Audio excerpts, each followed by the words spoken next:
kembali LBH Semarang, kebetulan di divisi BMK Buruh Mesin Kota. Hari ini kita akan ngobrol berbincang dengan Bang Zai, menceritakan kondisi buruh migran. Betul nggak Bang Zai? Ya. Selanjutnya mungkin Bang Zai sendiri. Oke, ya, terima kasih. Kawan-kawan, perkenalkan nama saya Zainuddin. Saya dari Tegal. Saya mantan ABK sekaligus untuk saat ini saya sebagai ketua SBMI cabang Tegal. Tentunya terkait fokus permasalahan ABK. Oke, menarik Bang Zai. Jadi kita ingin berbincang nih, kita ingin ngobrol soal kenapa sih ABK itu ya, terus kemudian situasi apa yang dialami ABK itu, gitu kira-kira.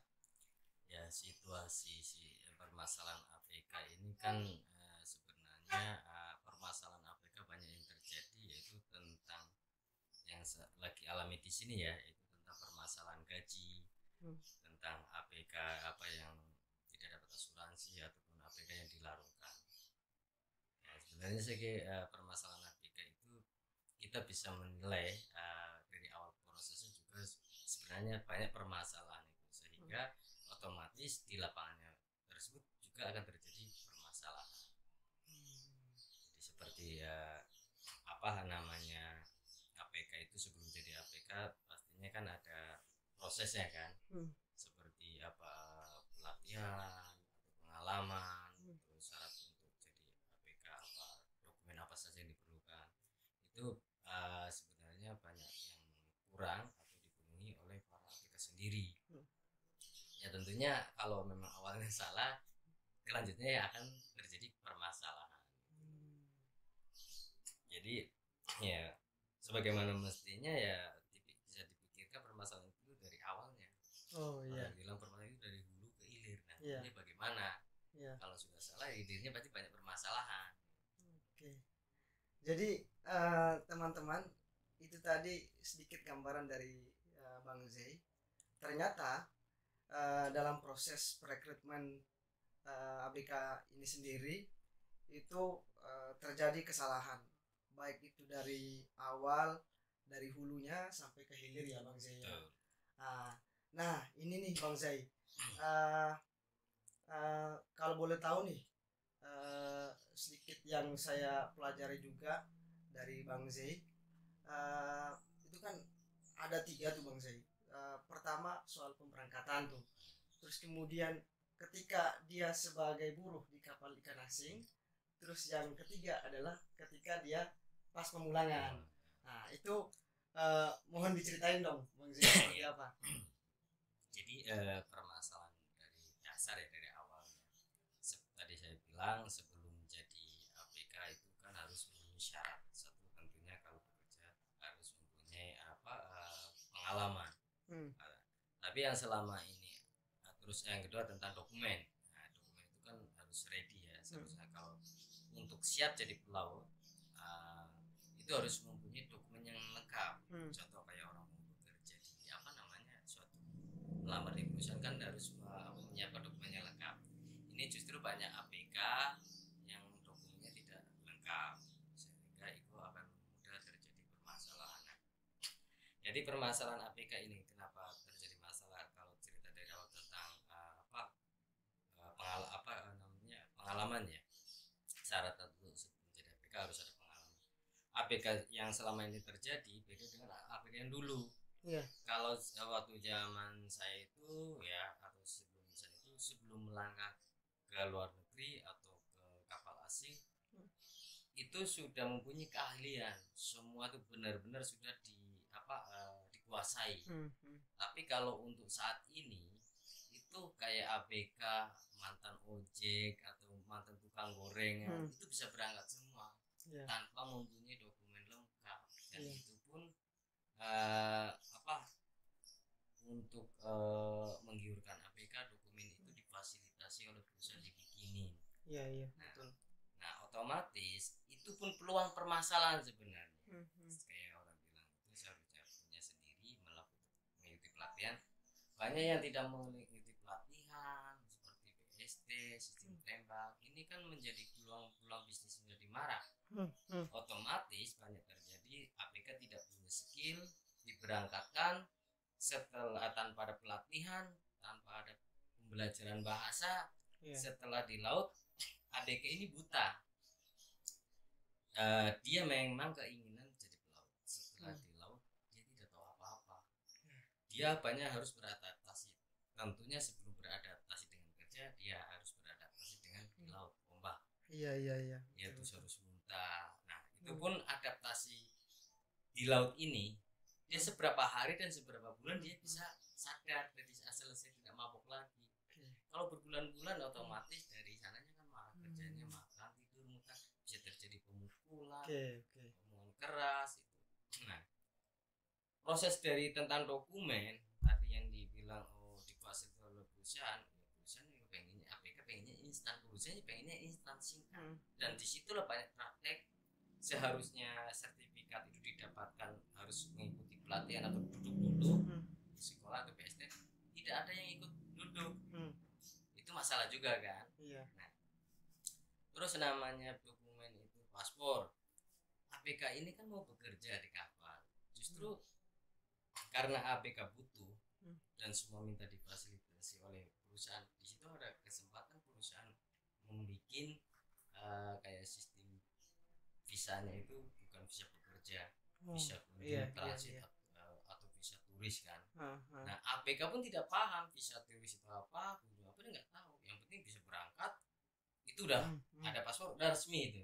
Betul. Nah, itu APK berangkat itu tidak tahu diasuransikan atau tidak.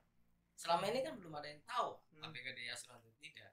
Dan selama ini juga untuk perusahaan-perusahaan ini belum pernah namanya bila ada kecelakaan kerja ataupun kematian itu asuransi itu dikeluarkan oleh pihak asuransi, justru dari perusahaan. Seharusnya kan dari pihak asuransi yang mengeluarkan. Nah, di situ ya mungkin kalau kita perhatikan, kita cermati yang paham, itu bisa memahami. Seharusnya prosedur banyak yang terjadi tidak sesuai prosedur. Menarik teman-teman sekalian. Jadi saya ingin sedikit menambahkan juga, ingin memperjelas kalau Bang Zainuddin ini teman-teman mungkin nanti bisa akses seperti apa profilnya, tapi yang pasti beliau ini adalah orang yang kemudian dari 2001 ya Bang ya, dari 2001 itu bekerja di kapal ikan asing, dan itu di beberapa negara, terus kemudian sampai dari 2001 itu pas lulus sekolah saya itu jadi ABK. Dari 2001 itu jadi ABK. Jadi beliau ini adalah salah satu korban yang kemudian nantinya dia kemudian sadar, lalu kemudian mengadvokasi Bang ya, membantu para korban. Istilahnya tadi korban bantu korban begitu. Nah, tapi ini Bang Zai, tadi kan sedikit banyak menceritakan soal apa namanya rekrutmen itu tadi kan. Jadi persoalannya itu adalah persoalan tiba-tiba nanti ABK-nya itu maunya yang praktis. Nah, tapi saya ingin lebih dalam lagi nih Bang Jay, apakah dalam proses perekrutmennya ini ada semacam permainan, dalam artian itu ABK-nya itu diperas gitu kira-kira? Sebenarnya sih kalau berbicara tentang rekrutmen ya, kalau istilah diperas memang kalau ABK merasa tidak ada ya. Justru di situ adanya tipu muslihat. Ada juga yang dibilang itu namanya penjeratan utang. Sebenarnya kan di dalam aturan di Indonesia ataupun di luar negeri kan tidak boleh adanya penjeratan utang. Tapi prakteknya selama ini banyak dijadikan ada penjeratan utang, gaji dijadikan suatu jaminan, sudah itu dokumen juga dijadikan jaminan. Ini banyak yang disita ya, dijadikan kesitaan oleh para manajemen agensi. Memang APK ini yang dipikirkan saya bisa berangkat, tapi kalau orang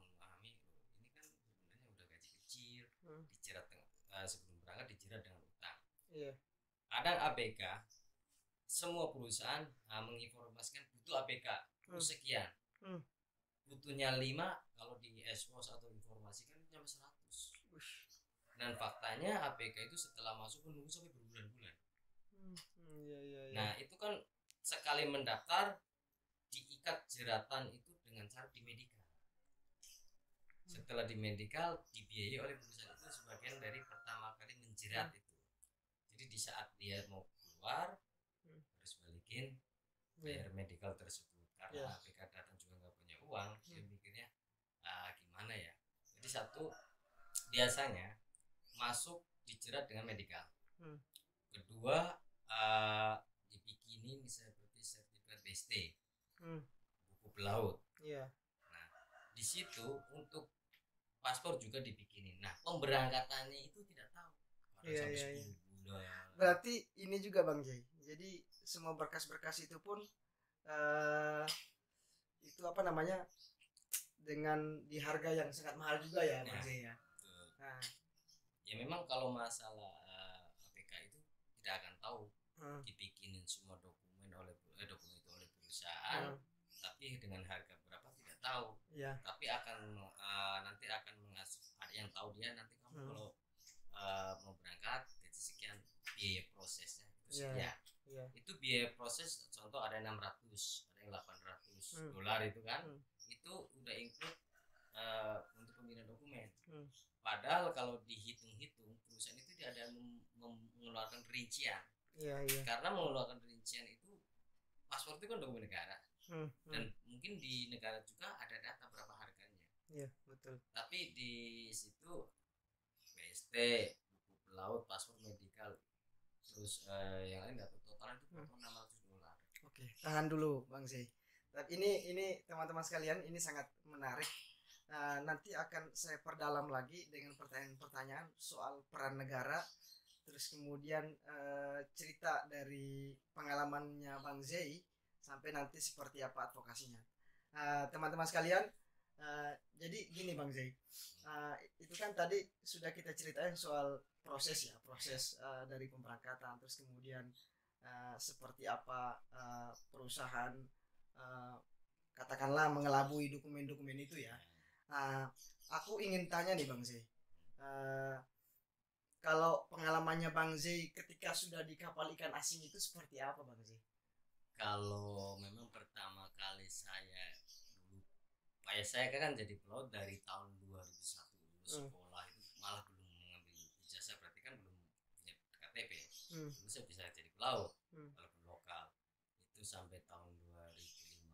Nah 2005 itu baru saya menginjak ke luar negeri. Nah di luar negeri, saat di dalam negeri itu banyak rintangan yang perlu saya hadapi, seperti apa nanti di atas kapalnya.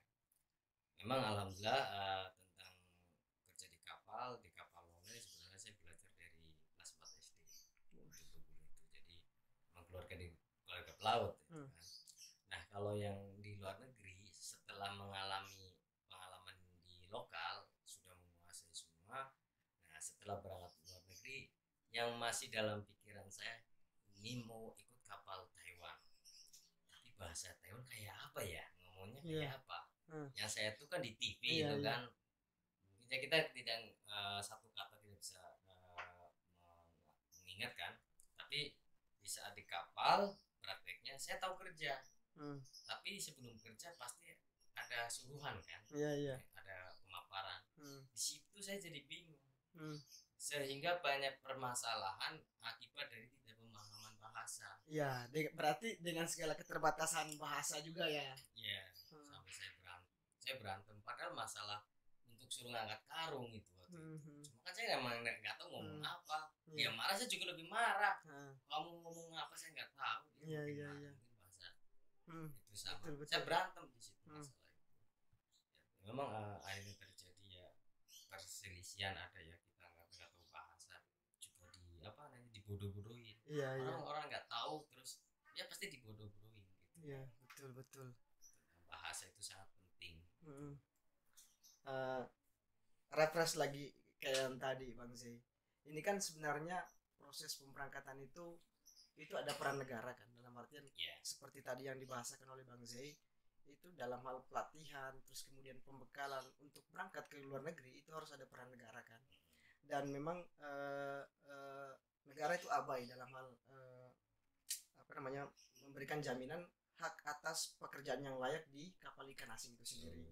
Nah, nah yang menjadi persoalan pula juga tadi yang dibahasakan oleh Bang Z adalah apa namanya, itu eh, perusahaan sendiri tidak mau bertanggung jawab ya kira-kira. Tapi begini Bang Z, saya ingin menggali lagi pengalamannya Bang Z. Itu kira-kira orang keluar sebagai ABK itu pintu masuknya di mana Bang Z? Maksudnya ini kan dia pekerja nih ya. Dia pekerja apakah di Kementerian Ketenagakerjaan? Terus kemudian ada juga yang bilang Kementerian Luar Negeri. Itu seperti apa proses ininya? Waktu itu kan saya tidak tahu ya kalau tadi bicara bagaimana proses keluar tentang APK ya. Kalau menurut saya sih kalau tentang APK ataupun TKI atau PMI itu terutama ya memang kita melalui imigrasi. Iya, imigrasi. Itu jalan itu utama. Siapapun bisa keluar negeri melalui imigrasi. Cuma dalam istilah prosesnya antara legal dan tidak ilegal itu sebenarnya ya kalau sudah tahu itu bisa dipahami. Bisa dibedakan. Cuma karena waktu itu saya tidak tahu, tentunya kita sudah melewati pemerintahan berarti keluar negeri berarti prosedur atau legal. Cuma bagaimana proses saya berangkat jarang dilibatkan oleh pemerintah. Jarang diketahui oleh pemerintah. Bahkan tentang APK yang meninggal pun ya nggak tahu nanti pulangnya seperti apa atau di rumah. Nah, kalau waktu berangkat saya kebetulan pengalaman saya ada yang dibilang resmi secara sistem resmi dan ada cara yang sistem LG. Nah kebetulan di situ saya merasakan dua-duanya ada perbedaan. Tapi memang kalau saya lihat di perbedaan ini yang bilang resmi itu kan sesuai prosedur pemerintah kan. Kalau yang tidak resmi tidak sesuai pemerintah. Kalau yang resmi ini juga dibilang kayak ada permainan dari pemerintah, apalagi yang ilegal itu ini, tadi ya. Ini. Betul. Karena kenapa saya bicara seperti itu? Saya masih pelaku. Saya pelaku sampai akhirnya daripada saya resmi nggak resmi perlakuannya sama, lebih baik kabur. Saya akhirnya kabur waktu itu. Oh, jadi ceritanya Bang Z ini kabur dari kapal kerja di darat. Karena perlakuannya sama. Jadi kenapa ya waktu perlakuan? Karena waktu itu saya mau ditahan di luar negeri. Jadi begini. Berarti owner kapal meminta saya melalui agensi, dia memberikan biaya proses dana untuk saya ke Taiwan waktu itu. Itu kurang lebih 18.000 NT dokumen dan segala macam pelatihan. Padahal saya tidak merasa pelatihan karena saya X kan, saya dokumen sendiri. Tapi di situ ada tulisan potongan biaya dokumen, pelatihan, makan, padahal saya enggak. Tapi di saat saya berangkat ada yang namanya tanda tangan Sinatras, Bank BRI itu. Biaya itu kurang lebih 25 juta untuk biaya prosesnya berangkat.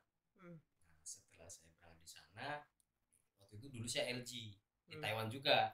Wah, enak ikut resmi nih. Saya pindah ikut resmi. Ternyata ikut resmi sama.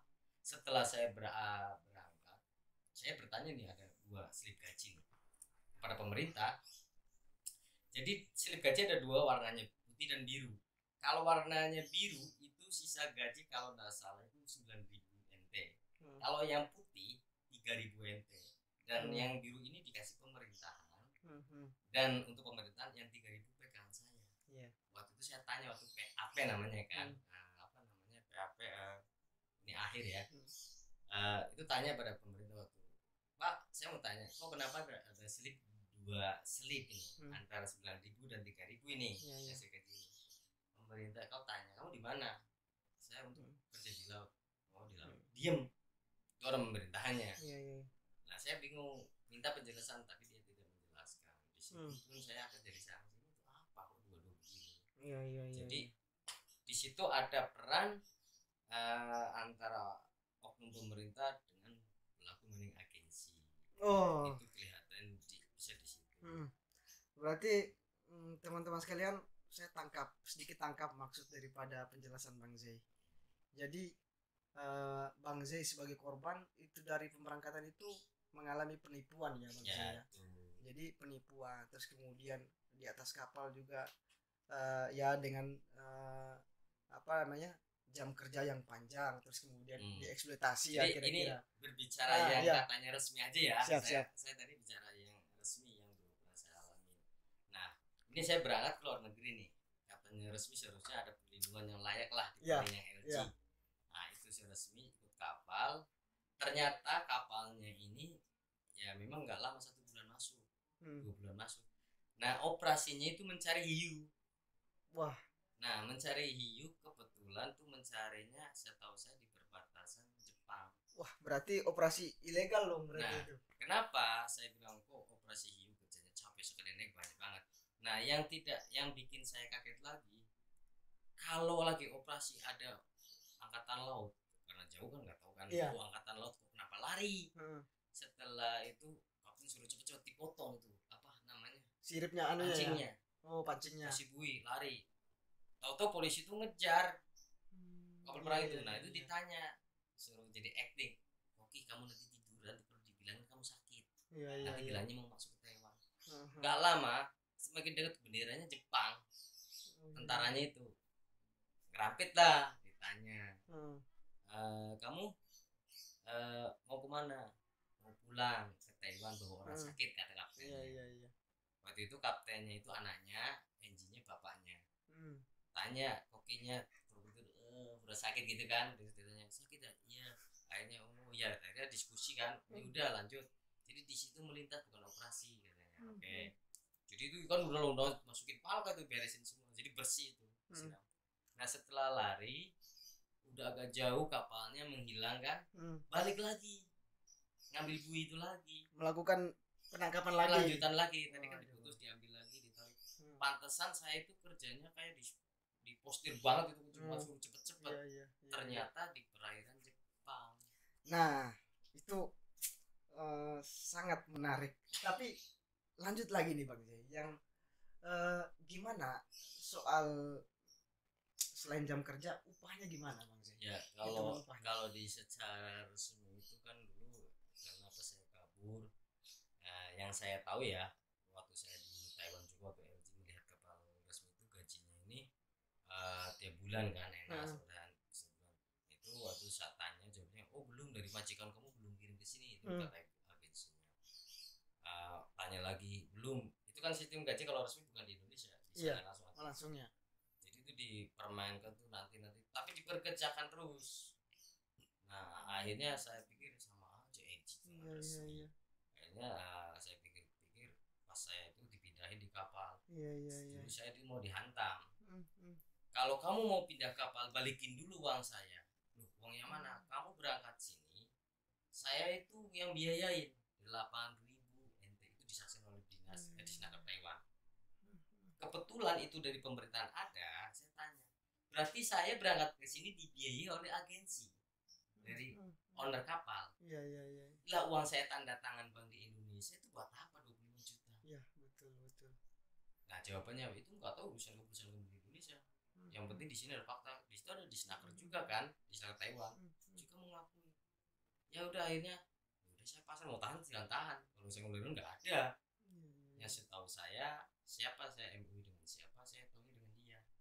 Kalau ibaratnya owner atau bagian kan MUI dengan perusahaan, silakan urusan kan perusahaan tidak secara langsung dengan saya dong. Dengan ada tahapannya. Berarti soal pemerasan sudah tadi Bang Zai. Terus kemudian satu lagi dengan jam kerja yang panjang dan resiko. Ya, kira-kira seperti jadi, itu. Kalau pas jaganya, kenapa saya tidak ada jaminan ataupun keselamatan kerja tadi di Skores ya, tidak melihat 1 hari atau 2 hari, selagi itu pancing belum naik semua, itu sampai 2-3 hari pun tidak selesai. Dahsyat. Terus kalau jaga, saya itu di haluan, tidak boleh, ini kapal kapten, di sebelah itu tidak boleh. Kan kapal ada haluannya, ada tiang di tempat serang itu, saya itu di depan begini. Jadi kalau kena ombak ya nunduk. Pernah jadi saya akhirnya punya inisiatif, kalau kayak gini resikonya saya hilang nggak bakal tahu ini. Iya. Akhirnya saya bikin tali pakai senet, Iya. jadi berdiri di situ badannya diikat pakai senet. Iya, Jadi iya. mau ngantuk kena ombak udah pokoknya pegangan gini. Hmm. Jadi sebelum 2 jam nggak bakal ganti. Oke. Jadi pernah saya, aduh ini bahaya, saya kan ke pinggir di pinggir pintu kafe di sini aja samping, langsung dipukul ini pintunya langsung depan. Akhirnya ya udah saya ke depan lagi pulang aja. Jadi saya merasa resmi nggak resmi sama aja perlakuannya. Sama aja perlakuannya Bang Zee ya. Akhirnya saya balik lagi kabur, terus setelah kabur ketangkap saya berapa tahun 2 tahun ketangkap pulang. Nah setelah pulang saya ikut LG lagi. Setelah ikut LG lagi karena saya pengalamannya pelaut ya, dari awal nggak punya basic di darat, pelaut lagi seperti itu. Jadi saya merasa ini kok nasib saya apa gimana ya, mungkin kalau memang tadi ada perlindungan nggak mungkin saya bilang nasib. Oke. Memang ada permainan seperti itu. Akhirnya saya ikut LG lagi. Ternyata ya perlakuannya lebih keras, Iya. lebih apa itulah. Nah saya perhatikan permasalahan APK ya di sini. Ini bukan semakin membaik, semakin memburuk. Semakin memburuk Bang. Semakin memburuk. Karena dulu waktu zaman dulu jarang kapal Cina. Iya. Adanya Jepang, terus kapal Korea. Iya. Sekarang kapal Korea Jepang memperkecil, jadi yang banyak adalah kapal Cina. Iya. Jadi teman-teman semua, itu tadi gambaran yang sangat kompleks oleh Bang Zee. Jika teman-teman ingin kemudian berniat untuk katakanlah mencari rezeki atau ingin menjadi hidup sukses, jangan pernah berpikir untuk kemudian menjadi ABK kapal, karena tadi sebagaimana yang diceritakan sama Bang Zee, baik legal apalagi yang ilegal itu sangat sangat menderita ya kira-kira ya. Jadi ya itu tadi ya, kira-kira kalau menurut saya sih sebenarnya antara legal dan tidak legal itu tentunya akan mendapatkan nasib yang sama. Iya. Karena apa?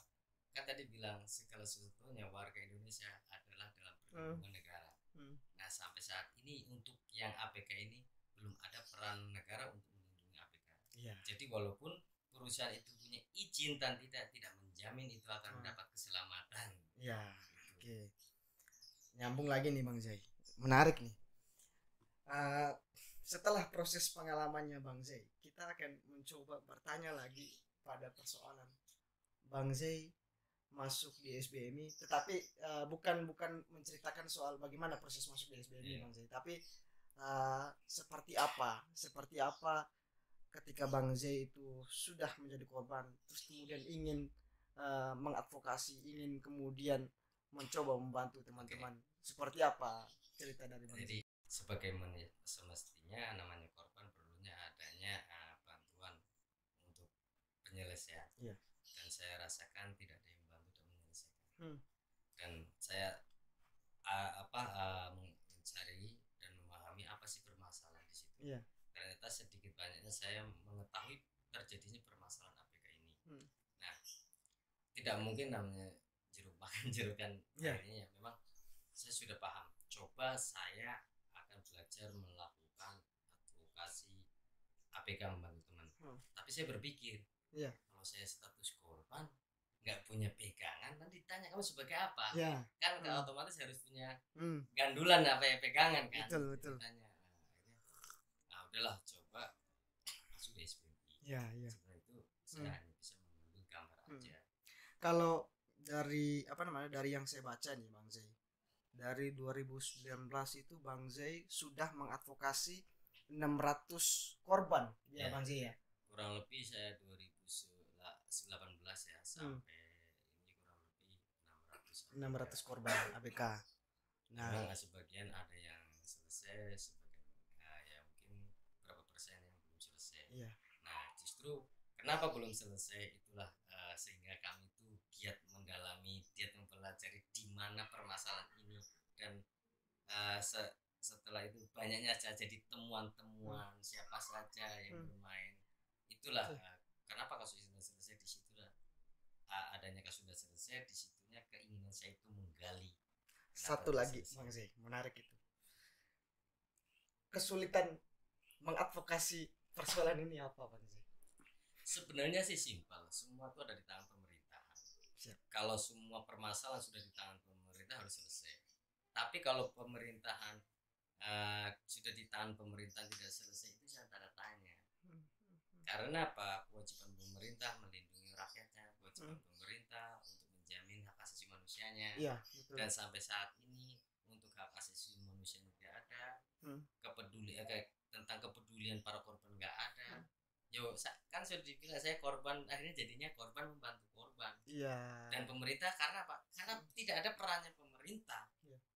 Ya, apakah penampungan para korban ini, jangankan kami menampung, kasus yang sudah kita sampai laporkan kepada pemerintah juga banyak yang mangkrak. Makanya kasus yang kami tadi berapa persen belum selesai adalah yang mangkrak di pemerintahan. Pernah saya tanya, ya pernah kasus ini ditangani oleh pusat, dilempar ke daerah ke provinsi lewat pusat lagi, mangkrak lagi. Nah, di situ kan istilah APK dijadikan kayak apa namanya, bola voli, dilempar sana sini. Nah, berarti kan ada usul tidak boleh seperti itu dong pemerintah harusnya. Ya, betul. Itu ada hak asasi yang perlu diperjuangkan. Negara kita negara hukum, sudah jelas di kronologi itu ada pelanggaran hukumnya, sebagaimana harus ditindak. Itu saya sebagai masyarakat jadi tahu, seharusnya masyarakat tidak jadi tahu dan pemerintah harus bertindak, harus jemput bola. Betul. Tapi ya kayak nggak pernah ada jemput bola sih saya. Iya, menarik tuh Bang sih.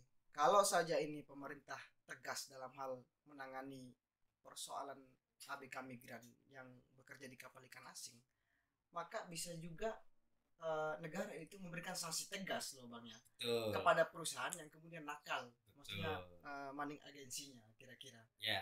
Dan satu sisi juga soal penguatan ya Bang sih, istilahnya sedikit yang saya baca juga dari apa namanya deskripsi Bang Zee itu, kok bisa-bisanya itu apa namanya, kita negara Indonesia yang kemudian menjunjung tinggi hak asasi manusia, itu bendera Indonesia itu apa ya, kayak masih kalah dengan bendera perusahaan. Masih kalah dengan bendera perusahaan itu yang membuat kok bisa seperti itu ya. Ya, saya juga menilai seakan-akan bendera pemerintah itu kalah ya dengan bendera perusahaan. Nah, karena di kalahnya saya itu menilai, analisa saya begini, negara kita adalah negara hukum. Di hak asasi manusia utama itu perlu diperjuangkan, dijunjung tinggi, tidak ada batasnya. Yeah. Tapi dari sisi dua itu tidak, kayaknya apa ya, kurang ataupun, jadi tentang hak asasi manusia ini kenapa tidak jalan, sudah jelas itu karena birokrasi di pemerintah itu jalan itu tidak baik. Yeah. Maka hak asasi manusia tidak bisa tercapai. Yeah. Tapi kalau di birokrasi pemerintah itu jalan proses dengan baik, saya yakin kesejahteraan hak asasi manusia akan berjalan. Yeah. Ya, kan kita kan lihatnya dari pemerintahnya dulu dong. Yeah. Karena itu kan tanggung jawab pemerintah. Kalau pemerintah sudah bekerja dengan baik, tentunya hak asasi manusia itu bisa didapatkan dengan baik. Yeah. Tapi kalau pemerintah kerjanya belum baik, ya maka buru-buru memperjuangkan hak asasi manusia. Apalagi bicara tentang hukum. Jadi selama ini kalau saya nilai berbicara dengan APK di mata di depan hukum ya, di mata hukum itu dibedakan. Dibedakan. Ya, berarti dibedakan. Posisi perusahaan diistimewakan, terus kemudian ABK-nya itu diabaikan. Nah, itu. Nah, menarik nih Bang Zee. Ya, dengan segala keterbatasan informasi dan bacaan yang saya miliki, kebetulan juga teman-teman sekalian, Bang Zee, SBMI bekerja sama kemudian menggarap film Before You Eat. Tetapi itu hanya sedikit deskripsi di dalam film itu. Tetapi yang kompleksitasnya itu bisa kita dapati, bisa kita belajar di teman-teman yang kemudian korban. Yang itu Bang Zee ya, itu ditampung di sekretariat SBMI yang di Tegal. Nah, itu teman-teman. Tetapi saya ingin tanya lagi nih Bang Zee. Proses rekrutmen. Kenapa yang paling terbanyak itu di Jawa Tengah, Bang Zee? Ada apa di Jawa Tengah ini? Jadi kan perusahaan itu kebanyakan di wilayah Jawa Tengah ya. Kedua, di Jawa Tengah itu kan sebenarnya sumber atau Hmm. Tentunya di Jawa Tengah ada di posisi Suradadi. Itu dari zaman dulu Iya. memang terkenal adalah Pulau Perikanan. Hmm. Sehingga kenapa perusahaan pada dulu kan di Jakarta perusahaannya, Hmm. sekarang di daerah karena mungkin dari dulu APK susah jauh ke Iya. Jakarta, maka kayak jemput bola aja Hmm. apa datangin di situ, makanya dengan mudahnya dia tuh merekrut. Bahkan setelah perebutan ini terjadi lama, banyak orang Jawa Tengah dia mulai merekrut ke luar Jawa. Hmm. Itu bisa melalui sekolahan itu, Iya, sekolah iya. SUPM. Hmm. Pihak perusahaan datang negosiasi dengan apa di sekolah SUPM Hmm. tersebut Hmm. untuk apa mempromosikan lah. Jadi lebih banyak porosnya ada di Jawa Tengah, sehingga berapa persen banyak kematian ataupun APK di Larongan adalah orang Jawa Tengah bahkan sendiri. bahkan kematian yang terbanyak ABK kapal ikan itu Di adalah Jawa di Tengah. Jawa Tengah. Itu pun yang kita dapat Yang kita masih dapat. yang kita tidak ketahui materinya masih Nah, ada. teman-teman sekalian, ternyata data itu didapat oleh teman-teman SBMI, Bang Jai sendiri dan kawan-kawannya untuk kemudian mendata itu. Tetapi pada saat bersamaan, kalau teman-teman tersebut, teman-teman Bang Jai SBMI menagih ke pemerintah, itu pemerintah tidak ada datanya. Ya, memang kan kalau untuk APK perikanan ini nggak ada data pemerintahan. Soalnya apa? Dia di kayak di visanya ada kan visitor. Sedang dia prakteknya dia ada bekerja di laut.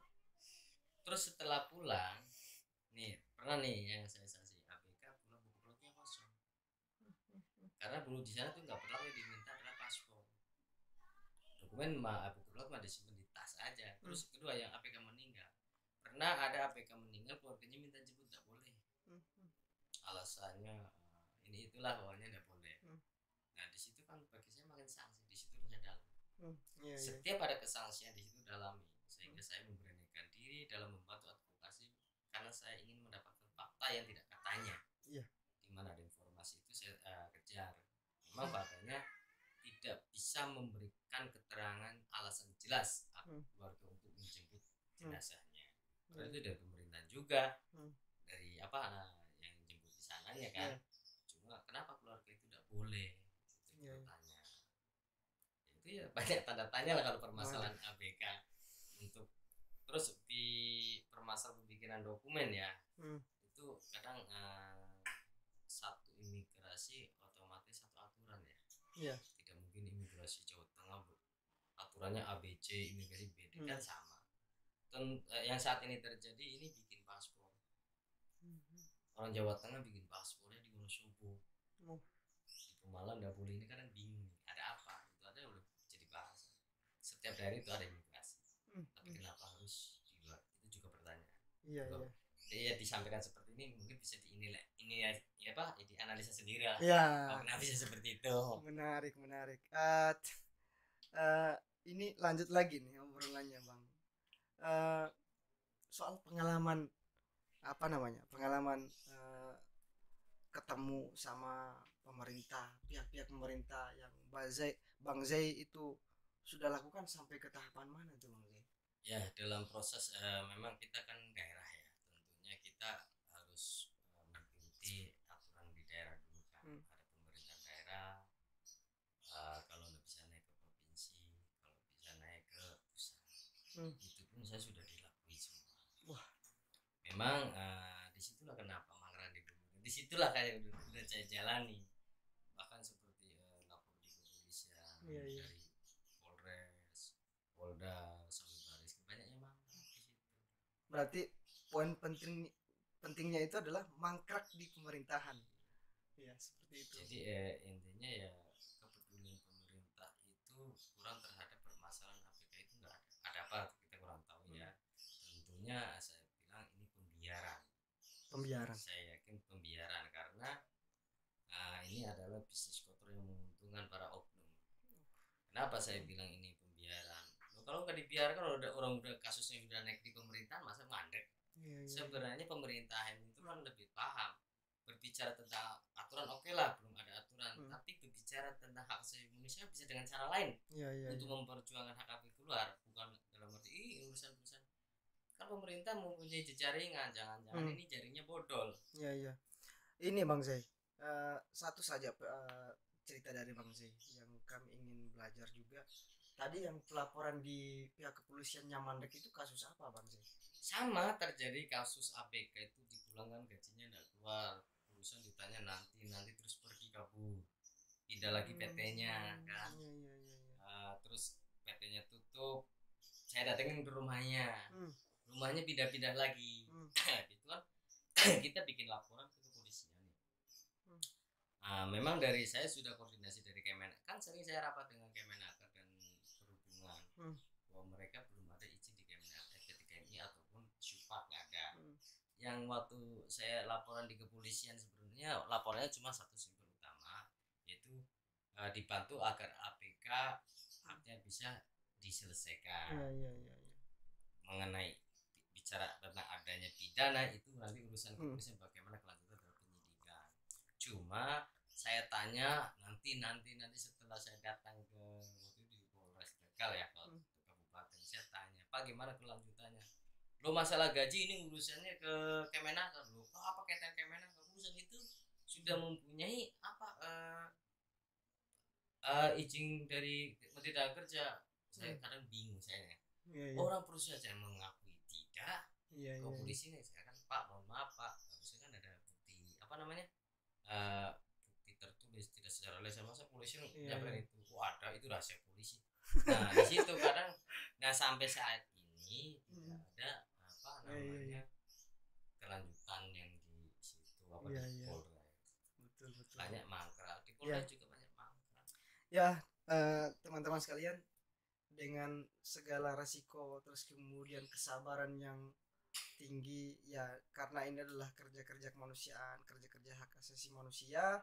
Jadi kalau mau dibilang nih teman-teman, kalau mau dibilang tumpukan data ABK migran itu banyak banget tuh Bang Z pegang itu ya. Yang hari ini ketika Bang Z mungkin ngobrol sama pemerintah apatis, tidak mau peduli soal, padahal itu sebenarnya tidak boleh diabaikan ketika ada pengaduan segala macam. Dan memang harus ada semacam ya ini loh tawaran daripada teman-teman SBMI Bang Z yang kemudian mengadvokasi ya, tinggal bagaimana nanti pemerintah itu kemudian bekerja untuk menjamin hak pekerja, hak asasi manusia. Terutama kan dalam advokasi kami membantu para korban, tentunya mengangkat tinggi yaitu hak asasi manusia didapatkan.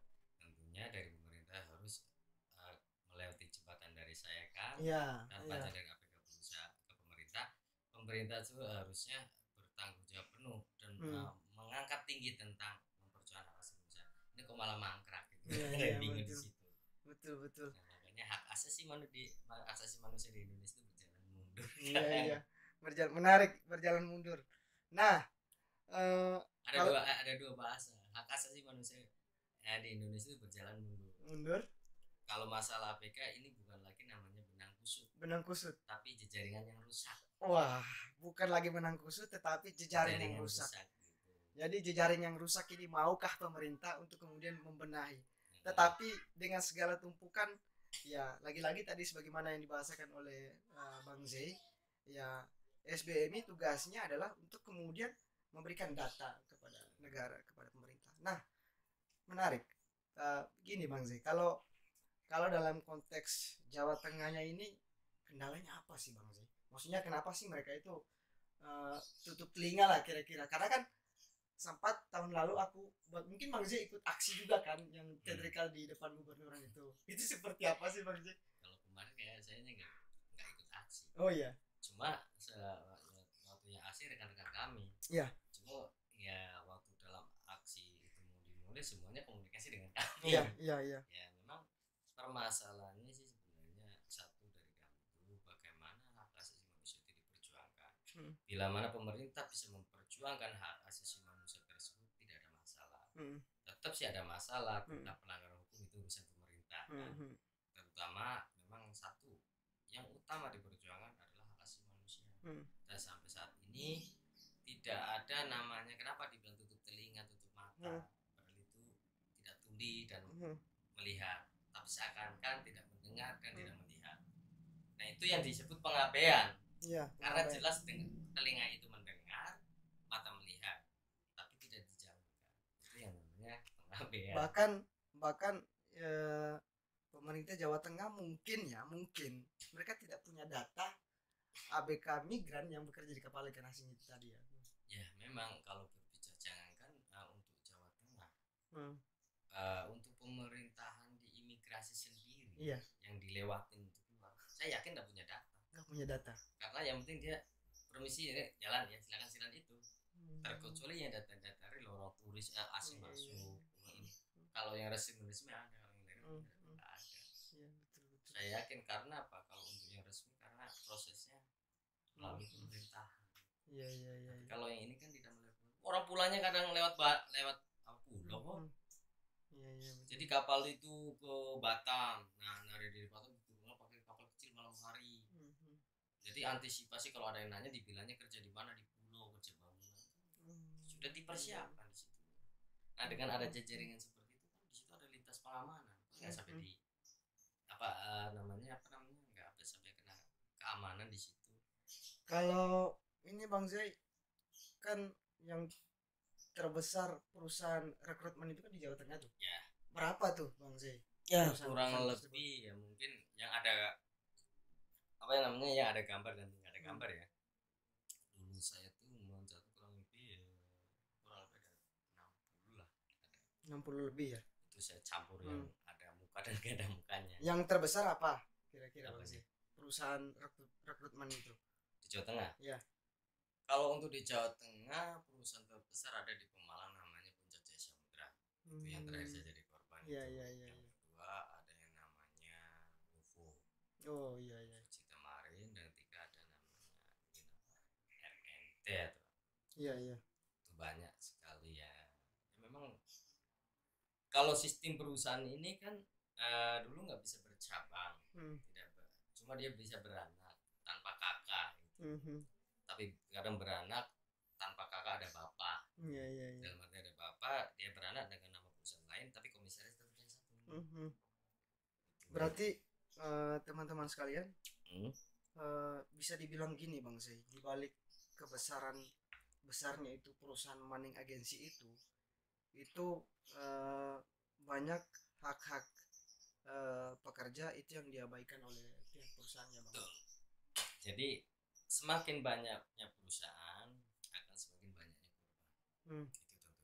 Iya iya. Karena apa? Walaupun perusahaan itu mempunyai perizinan ataupun apa, kalau tidak ada perlindungan, yang diutamakan akan perlindungannya seperti apa? Iya iya iya. Jadi perusahaan ada perizinan, ada perlindungannya, kesejahteraan. Nah sekarang tanya ABK di berangkat ada perlindungannya dari mana? Ada perusahaan yang jawab perlindungannya dari PKL. Sedangkan di dalam PKL, isi di dalam PKL menekan ABK, menjerat ABK di situ. Makanya permasalahan pernah saya alami. Kenapa tidak ada berbicara tentang keadilan ya? Pernah kita mengadvokasi ABK jaga perusahaan. Datang di situ ada TNI. Di situ ada polisi. Bahkan di situ ABK merasa ketakutan. Karena kedatangan TNI di situ, kedatangan polisi di situ bukan atas dasar dari ABK, bukan atas dasar dari perusahaan. Jika seperti itu keadilan rakyat dari mana? Mau laporan kemana? Udah kelihatan aja, mau lapor polisi udah di situ. Lapor TNI di situ. Tas kelihatan TNI pun di situ. Nah, perlunya ada keterlibatan bagaimana Panglima TNI bisa menertibkan yang di bawah. Pak Kapolri juga sama. Tidak menjamin namanya tidak bisa mengatur ekor potong kepala bisa belum senjamin. Karena itu sebagai peribahasa. Jadi teman-teman sekalian, saya ingin mempertegas yang dimaksud oleh Bang Zai itu posisi negara itu justru menakut-nakuti warga negaranya yang kemudian itu meminta hak kesejahteraan, menuntut pada perusahaan untuk kemudian soal kesejahteraannya, kira-kira begitu Bang Zai. Nah ini kan isu yang sangat sensitif Bang Zai, dalam artian baik itu hak asasi manusianya, terus kemudian kesejahteraannya, dan perlindungan segala macamnya dari pemberangkatan sampai pemulangannya, bagaimana harus ada peran serta negara untuk kemudian mengisi semua ini. Ya. Nah, gini Bang Zai, mungkin ini adalah segmen terakhir kita. Aku ingin tanya lagi ke Bang Zai, seperti apa harapannya Bang Zai kepada negara, dan seperti apa harapan dan kita kedepannya seperti apa kira-kira? Saya sih kalau terkait berbicara harapan dari negara, karena udah ada simbol negara kita negara hukum ya. Ya. Bagaimana ketegasan dan keadilan hukum, dan semuanya ya harus disamakan di mata hukum. Ya.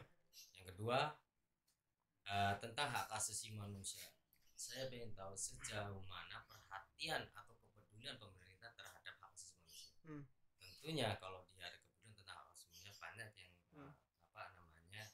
akan sangat berbantu ya kalau ada peran pemerintah peduli terhadap hak asasi manusia. Terutama ya itu bagaimana kepedulian pemerintah terhadap hak asasi manusia. Ya. Karena hasilnya bukan lodongan, ada yang lain kan. Oke. Mungkin segmen diskusi kita di sini dulu Bang J. Maksudnya, tetapi nanti mungkin ada sesi selanjutnya yang mungkin akan menjadi perbincangan hangat juga, dan kita berharap supaya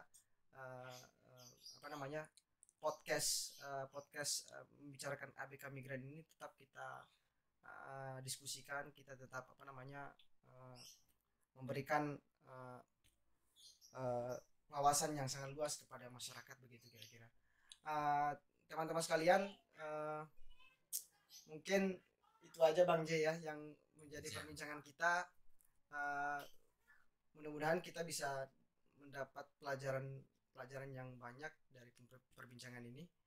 Tetapi teman-teman bisa bisa belajar mengakses di SBMI untuk kemudian mempelajari seperti apa situasi buruh migran kita Indonesia yang berada di kapal ikan asing. Mungkin sekian dari saya dan Bang Zainuddin ya mengundurkan diri. Salam